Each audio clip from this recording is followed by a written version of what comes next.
ఏదైతే వీళ్ళు దోపిడీ చేయడానికి రెడీ అయిపోయి పీపీపీ విధానం ద్వారా ప్రభుత్వ మెడికల్ కాలేజీని, ప్రభుత్వ హాస్పిటల్ని ప్రైవేటు వ్యక్తులకి అప్పచెపుతాము అని వీళ్ళ యొక్క ఆలోచన విధానానికి చెక్ పెట్టే విధంగా కోటి సంతకాల సేకరణ ఉద్యమంలో ఉక్కుపాదం మోపారు మన జగన్మోహన్ రెడ్డి గారు.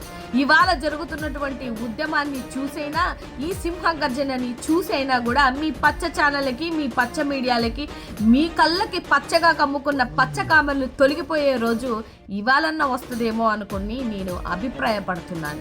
ఇప్పటికైనా మీరు అడ్డగోలుగా దోపిడీ చేయడానికి రెడీ అయిపోయిన మీ జీవోలని వెనక్కి తీసుకోండి, లేదు ఇప్పటికీ మీరు పిలిచినటువంటి టెండర్లని వెనక్కి తీసుకోండి.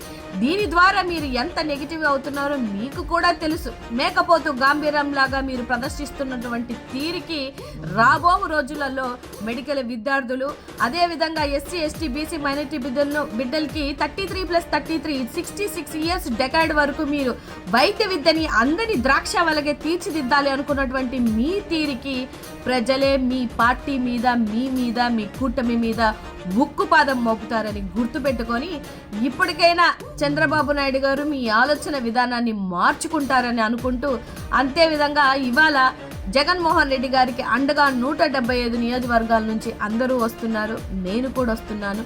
నాతో పాటు మీరందరూ ముందుండి నడిపించాలని మనస్ఫూర్తిగా కోరుకుంటూ మీ మల్లేశ్వరి.